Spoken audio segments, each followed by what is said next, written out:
I used to hate cats, used to be dogs all the way, till a cat came along, changed my tune. Now I say, I prefer cats to people, and cats seem to prefer me too. Hello there, cat people. Dan the Catman here, and I'm joined by Michelle the Meow Maven. Hi, guys. In a new surrounding. Stephen Quant, Mr. Producer, our executive producer and cat behavior expert from catbehaviorhelp.com. Hello, Stephen. Hey, everybody. And welcome to episode 74 of the Shelter Cats podcast, the podcast created by Shelter Cats. And joining us today is Mike Phillips from the Urban Cat League. Hi, Mike. Welcome. Hello. Before we get to talk to you, and I have your bio right in front of me, two pieces of business Michelle and I have to take care of. One, the Shelter Cats podcast is sponsored by ourselves. Isn't that cool? We have a website now. We're big time. We're real. Sheltercatspod.com. That's sheltercatspod.com. Mike is leaving. Goodbye, Mike. I'm back. Sorry, I just wanted to turn off the AC so you didn't have background noise. No problem. I may leave that in because that was funny. We have a new website, sheltercatspod.com. That's sheltercatspod.com. You could learn about the hosts of the podcast, including the three of us. You can find all the links to where our podcast is available on audio. You could, within the website, you could watch YouTubes of the latest episodes. You could go to resource links for all the guests that we've ever had on the show. And also, we have merch, right, Michelle? That's right. All kinds of stuff. T-shirts, hats, socks, mouse pads, phone cases, a whole variety of things with not only our logo, but also a logo for Adopt, Don't Shop, because that was the main reason why one of the main reasons Dan started this podcast in the first place. So trying to get that message out there. And all designed by Michelle herself. So thank you, Michelle. So go to our website, sheltercatspod.com, and buy some merch and help support the podcast. Michelle, all yours. The Shelter Cats podcast is part of the Chewy affiliate program. Chewy's mission is to be the most trusted and convenient online destination for pet parents and partners everywhere. Chewy is passionate about supporting animals and making a positive impact in communities across the country. Local shelters and rescues oftentimes serve as a first home or provide continued support for pets. That's why Chewy is committed to supporting organizations that benefit the overall health, safety, and well-being of shelter and rescue animals. Please click the link on our website, and you will not only be helping local shelters, but you'll also help support this podcast. So thanks, Chewy. Thank you, Chewy. Michelle, you read commercials so much better than I do. It's a thing of beauty compared to me. Well, I'm glad the degree went somewhere. The degree went somewhere. Mike Phillips, I have your bio. Mike is the president of Urban Cat League, which he co-founded in 2003. My mother would say Urban Cat League because she's a very heavy Brooklyn Jewish accent. In 2010, the Humane Society Veterinary Medical Association named Mike recipient of its award, Best Friend to Feral Cats. In 2014, he was recruited to be the founding Senior Supervisor of the ASPCA's Neonatal Kitten Nursery after having formerly served as the Vet Tech Supervisor of their NYC Adoption Center and having worked on the A's mobile Spay Neuter clinics even before graduating Vet Tech school. Thousands have attended Mike's workshops for community cats on numerous topics, including Taming Feral Kittens, not federal kittens, advanced TNR Trapping Techniques, sorry, Mike, feral cat shelter building, TNR community relations, and bottle feeding neonatal kittens. Offered in person around the U.S. and Canada, the workshops are now available on the Urban Cat League YouTube channel. When president of Neighborhood Cats in 1999, Mike taught at the very first TNR certification workshop, which Neighborhood Cats continues monthly online to this day, having trained tens of thousands of people in TNR best practices. Before leaving showbiz entirely to focus on working for cats, Mike's alter ego worked in theater as a director, choreographer, and performer for over 40 years, including 20 years at the New York City Opera. Wow. Hi, Mike. Welcome. Thank you. Oh, I just inside. It seems like you stumbled over the A, which people call the ASPCA is known as the A. So I had different jobs there. Today I learned. I didn't know that they. Okay. It was referred to as the A. So you have a very long history in cat rescue. Tell us what led you to go into cat rescue to begin with. Tell us the origin story of your alter ego. I guess animal rescue started when Martha Clark was doing a workshop of a piece at Saul at a studio down near Union Square. And we had these long lunch breaks while she tried to think of what the next step was supposed to be. Martha Clark is a MacArthur Grant recipient and one of the founders of Pilobolus, the dance company. And she did these magical full-length evening performances. And we were working on one right near Union Square at Gus Solomon's studio. And so I stumbled into the Petco in Union Square. And I saw this wall of cats. And I was going there on my lunch hours and then went back to rehearsal one day and Martha was facing a writer's block or whatever. So she suspended the workshop. And I had taken a season off from New York City Opera to work with her on this show and found myself unemployed. And it was just before Thanksgiving. So I went back to the Petco and I said, hey, I imagine with Thanksgiving and the holidays and New Year's, your volunteers are all going to be disappearing. Could I volunteer? Could I help with the cats? They said, sure. So a week later, I was the volunteer coordinator, and then I was transportation to and from the vet. And wow. as Stephen would well know, well-organized people, no good deed goes unpunished, and you become, you rise to your level of competence as opposed to incompetence. And this was great. And I was with them for about 2 years doing cat rescue. And one day a woman walked in and said, oh my God, we have this inner block with cats. Can you help us? And I lived on the 42nd floor of a building, and I had no idea there were cats in the street because I could have sort of came from my apartment to the subway to work and back and this and that. So I agreed to meet her up on the Upper West Side. I was behind the San Remo building, that famous building when you look from Bow Bridge onto Central Park West, the two spires. It's the San Remo. Right. All kinds of celebrities have lived there. Mary Tyler Moore, Steven Spielberg. I don't know. The list is endless. Well, behind them in the inner block were 85 cats. Wow. And multiple litters of kittens. And you know that thing when you turn the light on in the middle of the night and you're staying at some friend's roach-ridden apartment and you're like, all of a sudden the floor is black and then boom, the floor is white and the roach. Well, she opened her back door to her garden apartment and we stepped out and it was like that. 40 cats just went flying in all directions.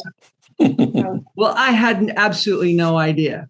And I didn't know what to do. So someone told me something about, well, there's this group called Alley Cat Allies. So I called and then picked up the phone and said, hello, this is Becky Robinson, Alley Cat Allies. May I help you? Well, this was like 30 years ago, I guess.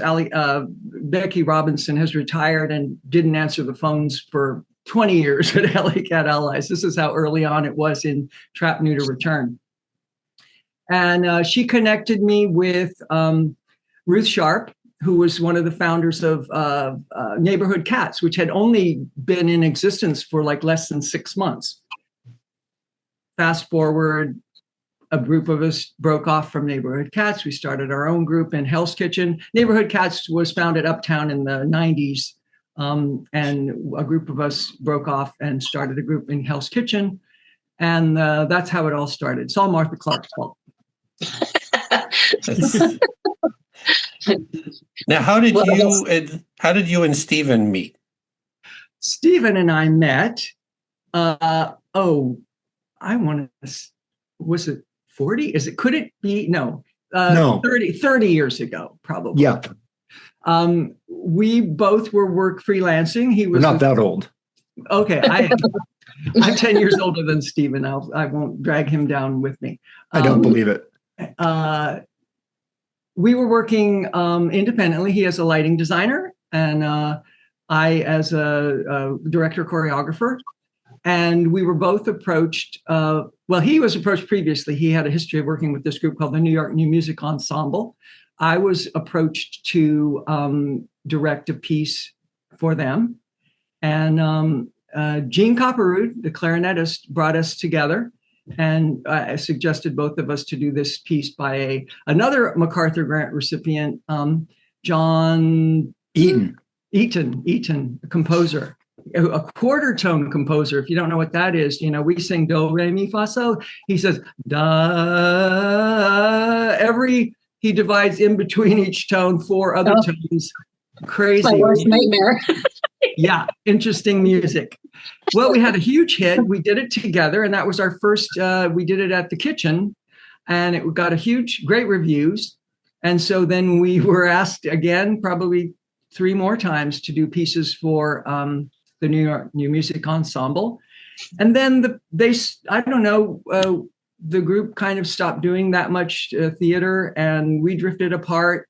Always kind of stayed in touch, but never thought to bring up the subject of cats.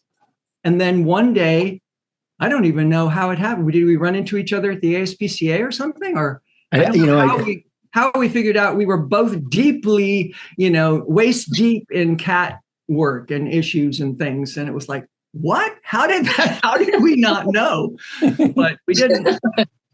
Yeah, but it was great. And we reconnected and have been together in the second part of our lives since then. And Mike has been doing, I love your website because he's got these great videos, which I know are also on YouTube, on socializing kittens and taking care of cats in cold environments, like in the winter, creating insulated dens of a sort for them. And I'm curious if you just want to talk to us a little bit about your many years. How many years with Urban Cat League and Hell's Kitchen? 20-some? We started at the turn of the century, but we didn't incorporate until 2003. So it's 25 more years that we've actually been working, but incorporated since 2003. Lay out for us the nature of the problem, what you've done, what you've accomplished, that sort of story and where that takes. Well, we were all going up to meetings at Neighborhood Cats, and we would meet at a Lenny's somewhere up on the Upper West Side. And then there was a group of us that lived in Hell's Kitchen, and we all realized we've got a big problem down here in Hell's Kitchen. So we started on a street corner that's now got a 50-story high rise, but it was a vacant lot at the time, Mother and Kittens, and so we started working there. Then we stumbled onto another vacant lot. A woman agreed on a handshake deal. She gave us her vacant lot behind her former carriage horse stable, but she was using it to dye fabric. And so we were doing trap, neuter, return, but we had a base of operations because we had this little pie-slivered lot in Hell's Kitchen where we could do staging, store the traps. Then we got a 9x12 cedar shed, and we insulated it, and we built a big pen, and we secured the entire area. And then we had a sanctuary because we were getting so many cats that could no longer stay where they were. And so it grew and grew. And today, as far as we know, there hasn't been a kitten born on the street in Hell's Kitchen for 10 years. Wow. Wow. Dang. Fast forward to the problem, what we didn't think to do, which I would encourage people to do now. Looking back, we weren't thinking upstream.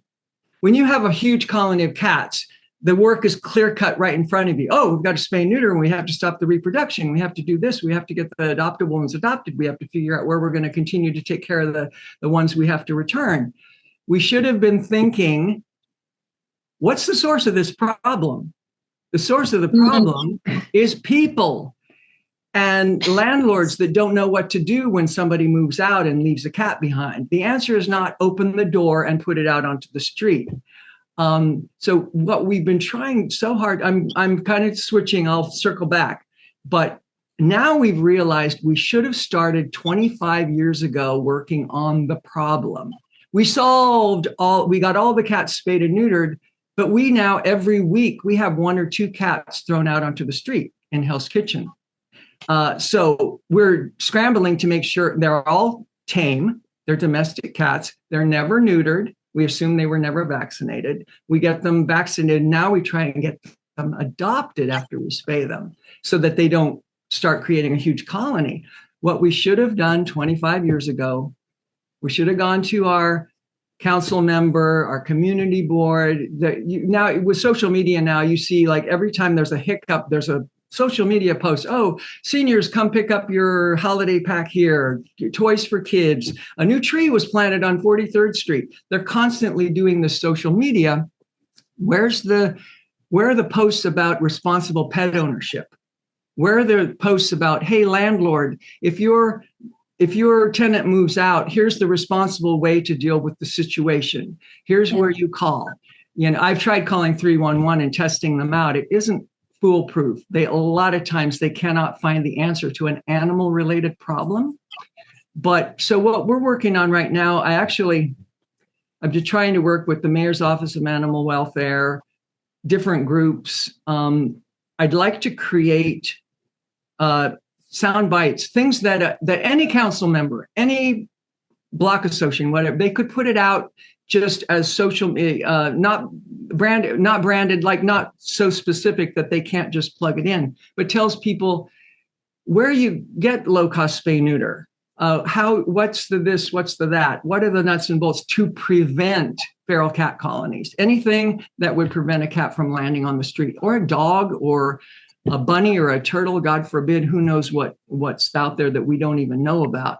But so Urban Cat League, to circle back, we're in the really fortunate situation where we're not underwater.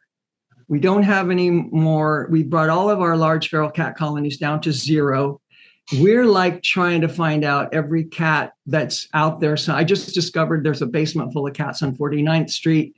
We're having trouble working with the landlord, but we're determined to get those cats neutered before they start reproducing. And then the overflow goes out onto the street and there's a cat colony.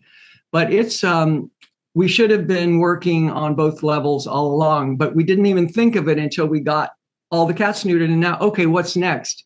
Oh, the source, duh. Well, I mean, that kind of makes sense in a way, because you do have to to stop the bleeding first before you can do anything else. So it sounds like that's exactly what you guys did. You stopped the bleeding, and now let's figure out really where, how we can prevent it from bleeding again. And it's very interesting to me when you said the thing about the basement full of cats. I understand that from a landlord's point of view, the easiest thing is to open the door and let the cat out, right? I get that. However, I can't imagine that landlords or building owners of any sort would be thrilled about having, a colony of, 80 cats or 40 cats just roaming about their neighborhood, because I could see how in some way that might bring a property value down, or it would prevent somebody from wanting to rent or to purchase in a building. So you would think that they would want to be proactive in preventing that situation from happening, so it's a fascinating kind of dichotomy there. Well, the same way we weren't thinking of the whole picture, they're not thinking of the whole picture, because they'll put a couple cats in the basement to control the rodents. But it doesn't occur to them, we only need 2. We only need 1. We don't need a breeding, they turn around and suddenly there are a whole bunch of cats, where instead of spaying and neutering, and I shudder to think how many there are that we don't even know about, Sure. And every building, and some places are perfect. I must say they have a spayed and neutered cat. They feed it regularly. They're not like starving it so that it'll go after rodents. They take it to the vet. They take care of it. There's some really fantastic supers. And then there are others that they're just ignorant. They don't know the proper way to do it, and they haven't thought ahead, and they don't think like, oh my God, if we don't get this cat neutered, sometimes they don't even know if it's male or female until they they find out, when she gives birth. But it would be terrific if we could get our council members and people to put out on social media the responsible way to do something like that.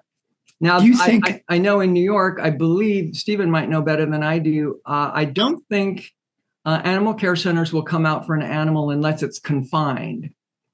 So if they wanted, Right. if they have difficulty confining the animal, which they probably wouldn't have in a domestic situation, but in a lot of these feral cat situations, they don't have. What were you going to say? So, well, a couple of things. And first, NYPD is the primary organization, if you will, that responds to animals in New York City, whether it's an attack on a human or a hoarding case. ACC does get involved. I think sounds like you're correct. We would more likely to deal with cats that are inside a building than on the street, for sure. And it was recently discussed on another podcast that ACC was talking about Department of Health, which Department of Health said that every case they've ever investigated of a report of a potentially unneutered or unspayed cat, turns out the cat was always fixed. Meanwhile, 60% of the incoming cats at ACC are actually, unspayed or unneutered, not spayed or neutered. And I'm curious, Mike, if you thought it might be possible to, if you worked with council members or department, the department in the mayor's office that works on animal welfare, if you could maybe it's you who could become the author of a document that 311 could use that would say the same thing to every person who calls in about low-cost spay neuter or an injured animal or all those, obviously those major topics. That was my hope, was to collaborate with the mayor's office, and got no interest. They're well positioned to write that, very experienced in, and of course we have our new mayor coming in. Oh. Oops. Yeah, Mike, you froze.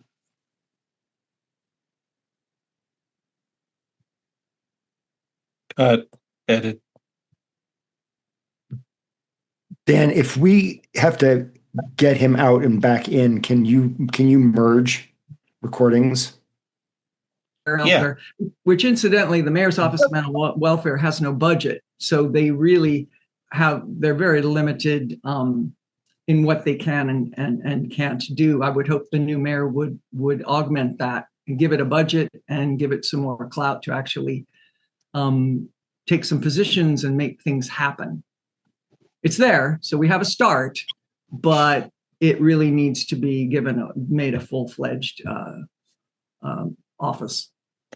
So, Mike, we lost you there for a minute. You froze. Oh. So I'm gonna just kind of ask a little bit of that question again.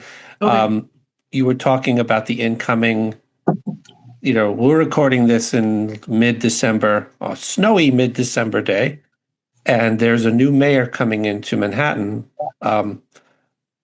And I know you were talking about working with that administration. Can you go into that detail again? Yeah, I'll recap that, and I think the transition, to create a soundbite would be terrific that people could use, and working with the mayor's office of animal welfare would be the perfect way to do that, I think. But of course, we're approaching the end of the year, and we have a new mayor coming in. All of these offices, all these relationships we've established with the people currently in these offices, we have to start over again. I would hope that the mayor's office of animal welfare will be given a budget by the new mayor, and that it will be given some authority to take some positions and exert a little clout. Right now, it was mandated that it be created, but there was nothing in the mandate that said it has to be given a budget. It has to be given some responsibilities. It has to be given some clout. It's just the mandate was to create the Office of Animal Welfare, and that's what they did. But that would be the perfect instrument. I'd love to collaborate with them to create some of these sound bites for people, or even the scripts at 311.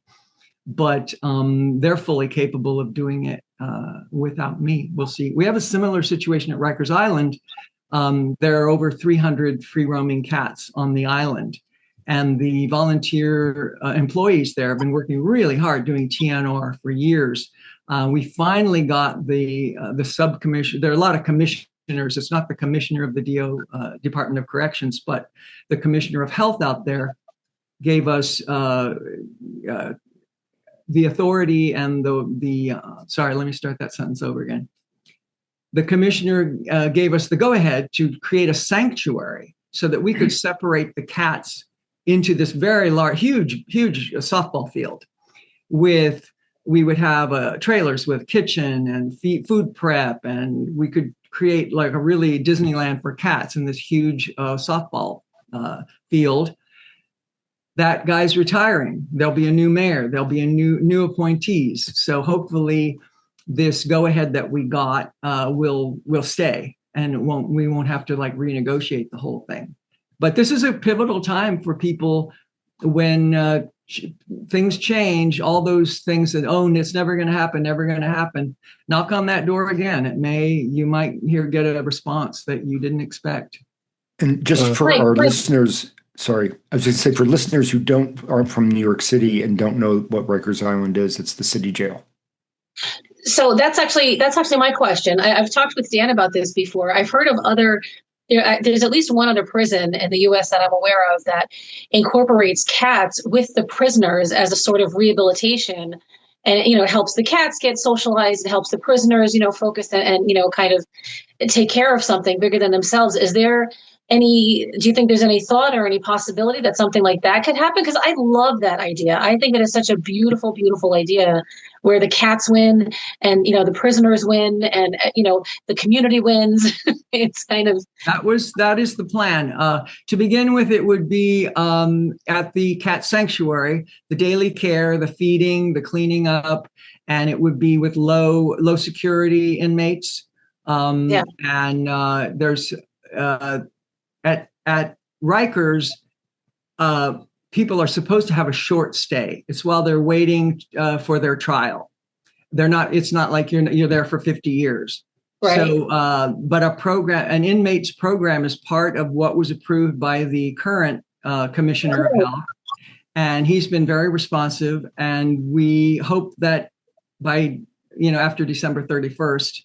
That the project will still be vital and going forward.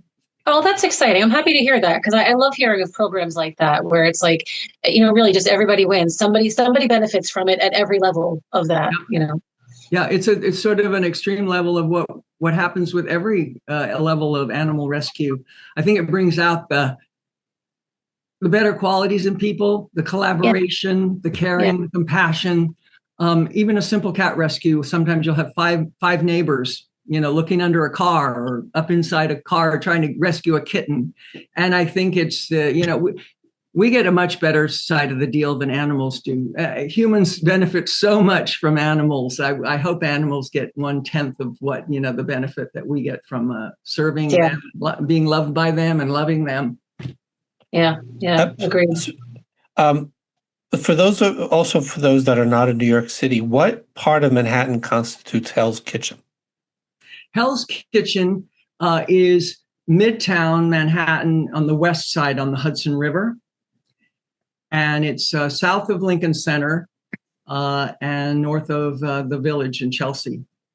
And it's similar to what you'd see in the old West Side Story movie, the tenements with the fire escapes.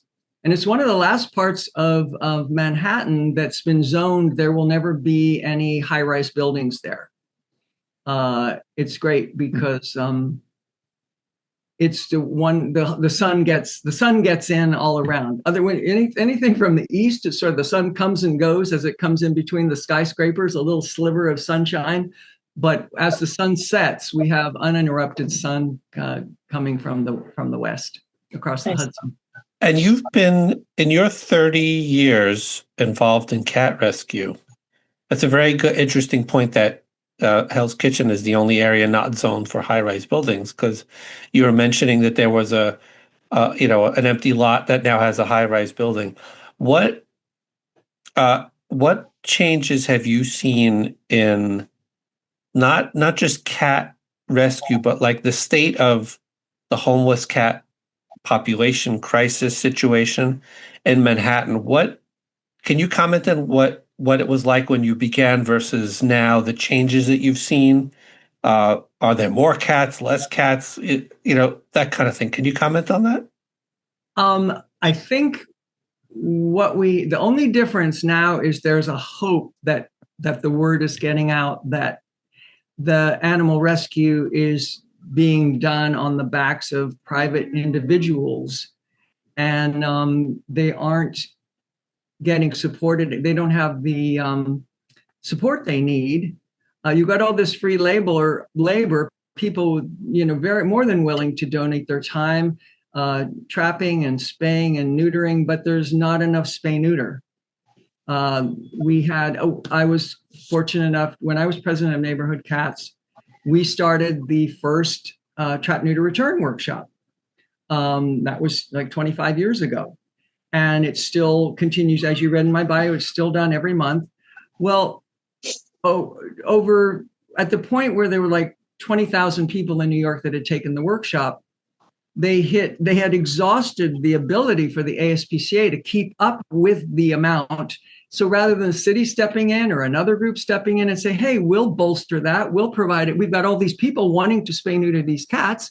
We'll add additional spay neuter availability. I hate to be slamming away at the ASPCA because they don't do enough. I mean, they're the only game in town. Somebody else step up, the city step up, another group step up, create more spay neuter. There just isn't enough.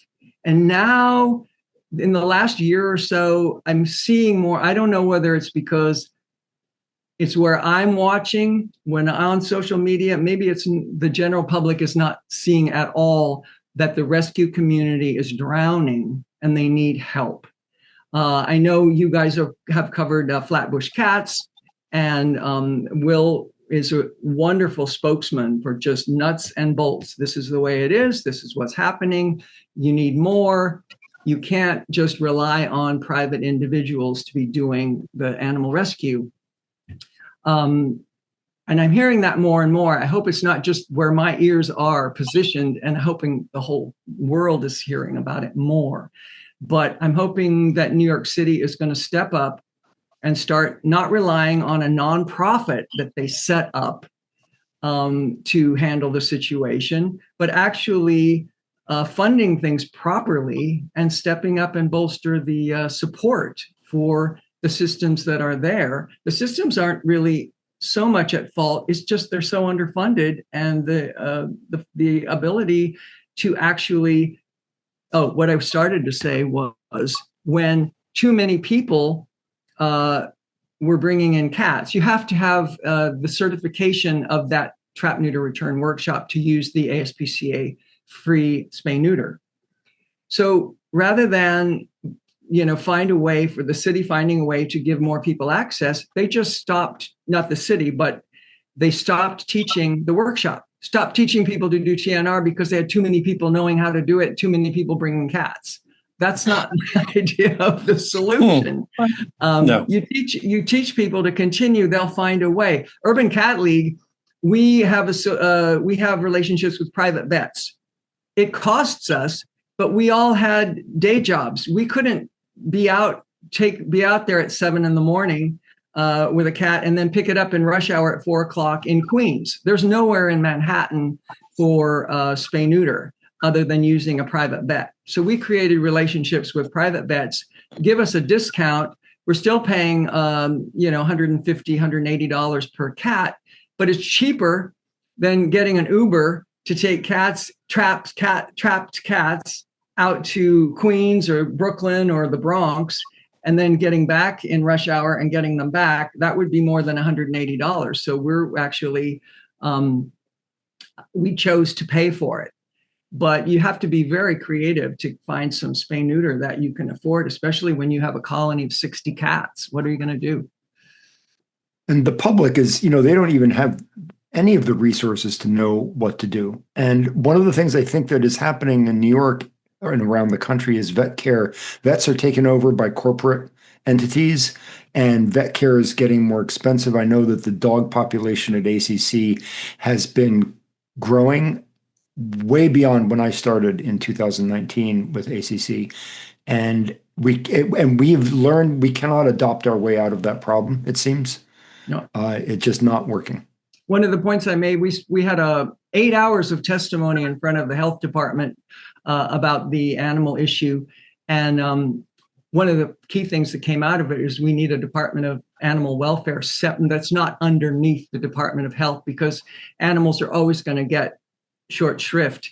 But the point I made in front of them, and there were very few members present, unfortunately, was that when we got in early in the game at the turn of the century, our first colony of 100 cats, we did it for under $15,000, working with private vets. Because with a spay being $1,250 and a neuter being $800-900, I we did 100 cats. It would have cost us over $100,000 to do that project now with the corporate vets. It's just insane. So I said to them, every group here, there was, hundreds of people in the room. I said, everyone here is working as hard. I said, no, they're working harder than we are, but they have their hands tied behind their back. We at least had a way. There was somehow we could get ahead of it back in 2000. But now with the prices, it's impossible. As Stephen said, you can't just, anyway, never mind. Maybe it would be time to go back in time a little bit, Mike, and talk about 9/11, the World Trade Center, the work you did there, and some of the things that subsequently happened with all of that. I've never really heard you talk very much about it, actually. Well, we do have a video on our YouTube channel, which you referenced earlier. And I just might point out that our purpose of our YouTube channel, which you can access from our website, urbancatleague.org, or just search Urban Cat League on YouTube, we wanted to fill in the blanks of things that we felt weren't out there. There are hundreds, if not thousands, of videos about trap, neuter, return, and rescue, and this and different ways to do it. But our few videos we feel were the things that we thought were missing. One of them is about our rescue after 9/11. It became clear after the World Trade Center was a square block, but every building in the perimeter, when the tower collapsed, blew out all the windows and damaged all of the buildings on all four sides. And people were evacuated, and many of them left their animals behind. And there was such a need for animal rescue that Gail Buchwald at the ASPCA called Urban Cat League, and because she knew we had traps, we knew how to trap cats, because a lot of these cats were requiring a lengthy rescue. They couldn't just be picked up and put in a carrier because they were frightened, they were hiding, and the city didn't have the manpower or the hours that it takes to.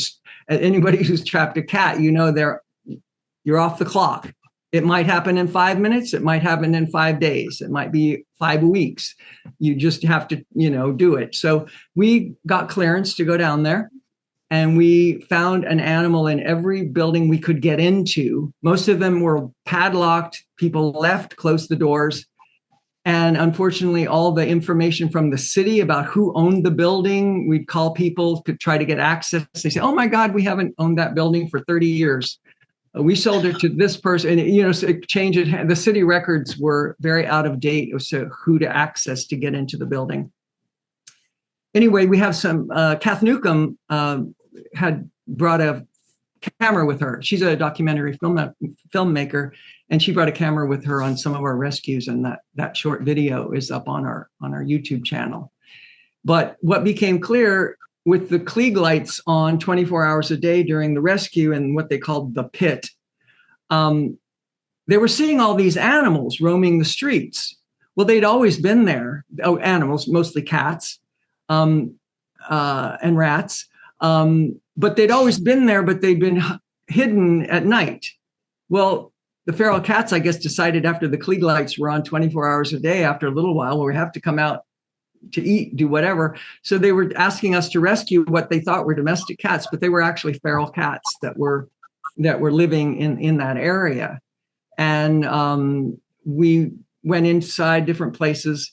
I think Stephen wanted me to mention, which I didn't put in the video, and I've never said publicly before, but 10 years later, I was diagnosed with a kind of lymphoma that you only get from toxic exposure. And the doctors they couldn't get a diagnosis for the longest time. They said, "Did you work in a chemical plant? Did you?" We can't figure out what kind of lymphoma you have because we're sure it's not large B cell follicular lymphoma. And then one day I was in the waiting room with a fireman and we were talking, and I said, I went back and I said, I was with the fireman out there.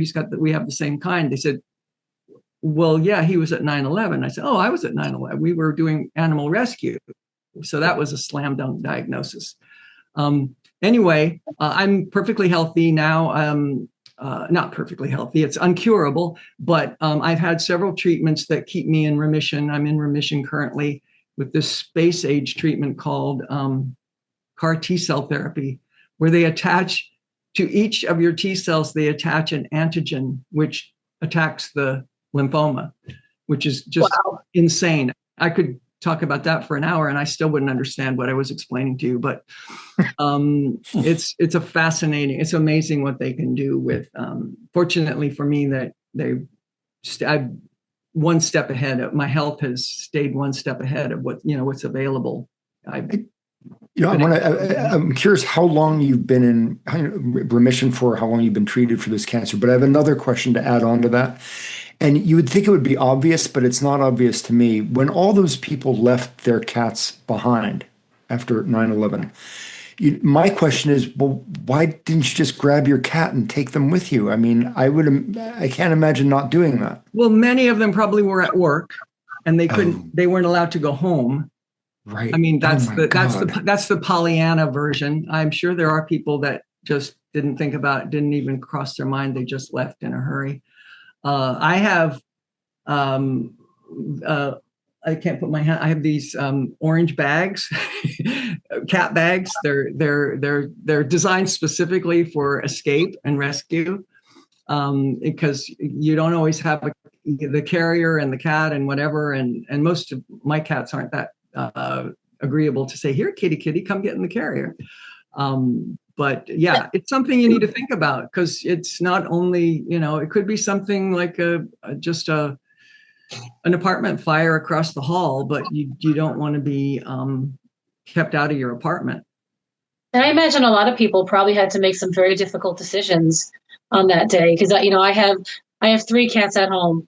My Delilah, my old lady, no problem. I can grab her. I can stick her wherever. I mean, she gives me a little fight, but it's fine. Eddie Ann, my super kitten, I could grab her. I'm sure I could stick her in a bag or a carrier.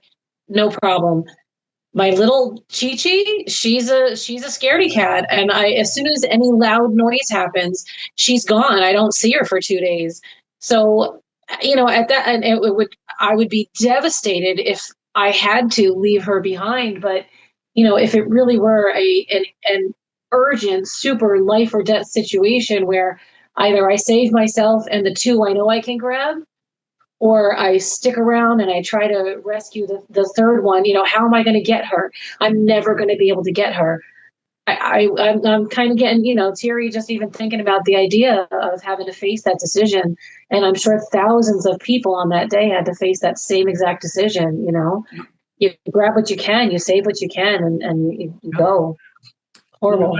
One of the most valuable tips, I think, in our Taming Feral Kitten video is I take the curse off of the carrier. I leave the carrier out. I don't like it up on a shelf where they hear the one clink as it's coming down and then disappear. Okay. I have it under the kitchen table. I'm throwing treats in there all day long, little dish of tuna.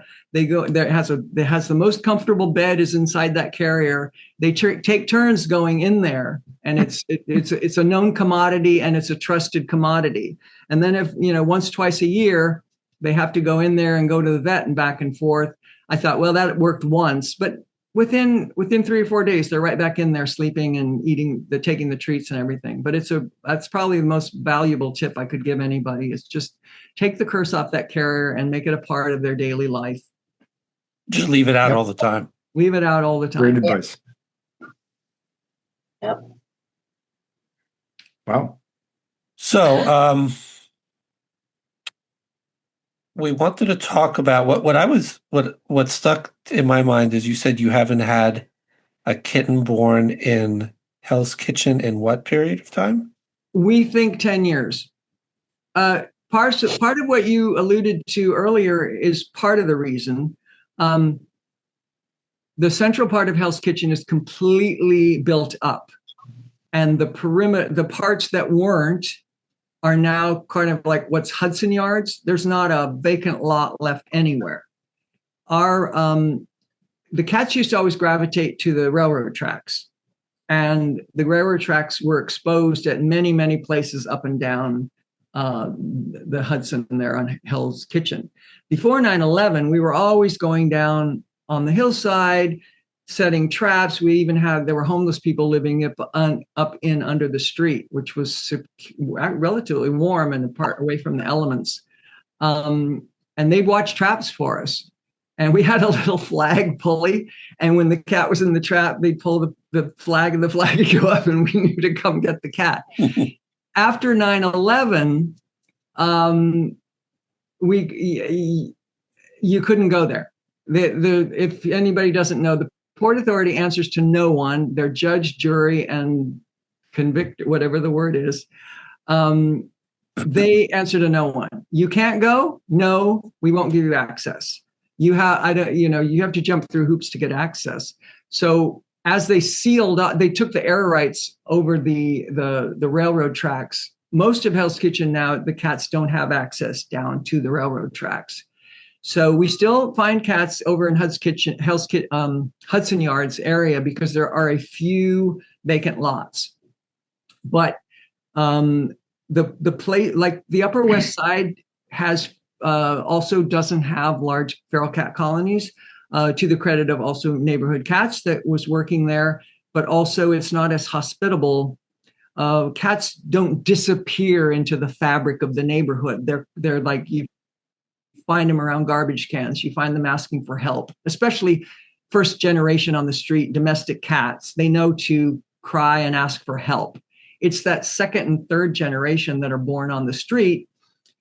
I don't know people. I don't want to know people. And they stay away from you, and they would never come up asking for help, and they'll hide from you if at all possible.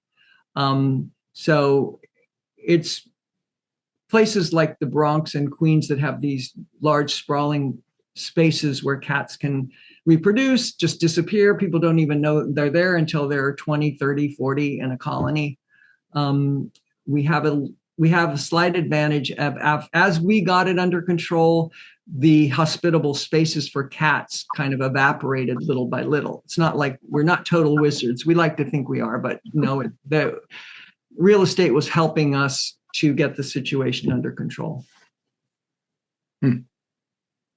One thing I like to do at the end, as kind of a wrap-up kind of a thing, I like to give my guests the floor for the last moment or two. So I'm going to give you, Mike, the floor, so to speak. What is the biggest piece of advice that you want somebody watching or listening to this episode with you to take away? What's the biggest piece of advice you want to give? Assuming that it's people interested, and if not working, and if not like Stephen and I waist deep already in animal rescue, I would just say, don't judge. That's good. Do what you can. Take care of your own backyard. Help somebody else if you can. Don't judge the way they're doing it. Don't judge how much time they're spending on it, not spending on it, their motives. Each individually, we each have way more than we could ever do.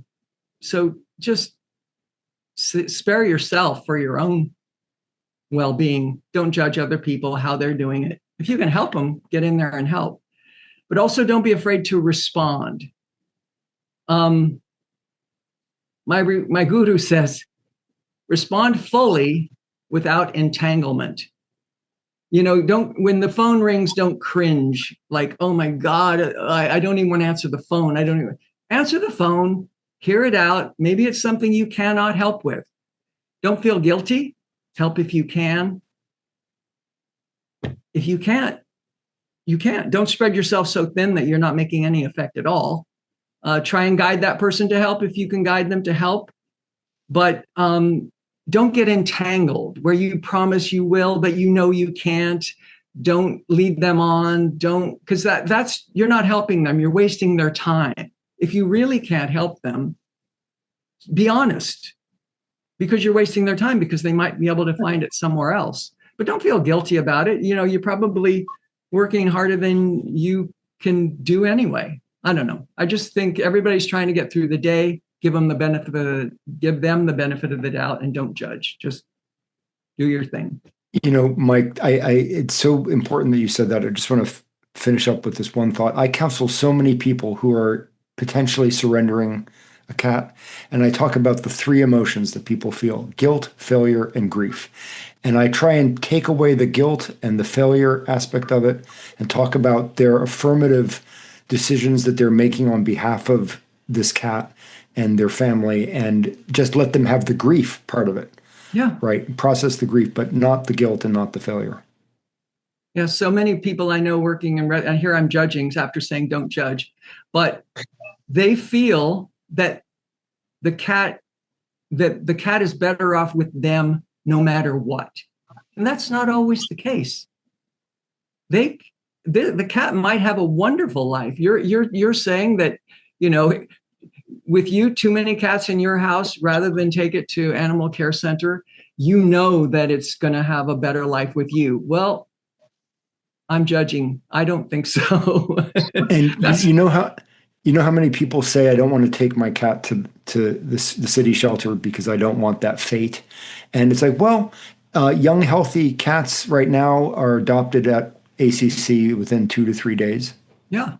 Typically. I keep trying to tell people that it's not your grandfather's ACC. When I came to New York, it wasn't pretty. It's not the same. But go look for yourself. If you're considering it, go look for yourself. Go see, or go volunteer. It's your ACC. It's your city. Whose ACC do you think it is? You're the taxpayer. It's yours. You own it. That's what when people are criticizing a government agency that they've done nothing to help, or they except criticize, they're criticizing themselves. It's your city. If you think New York's better than that, okay, prove it. I just boggles the mind. Could not agree more. We've had ACC on the show, and it definitely was eye-opening for me. It definitely changed my opinion about ACC. And what you said about don't judge.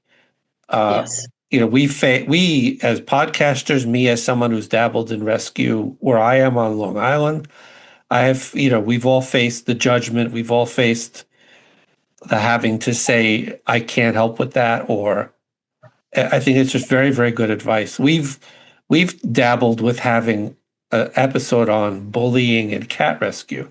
So the fact that big time among the rescue community, not the people that own the cats, bullying among. And when I've mentioned that to some of the rescue people that I know, they're like, "Hell yes, count me in."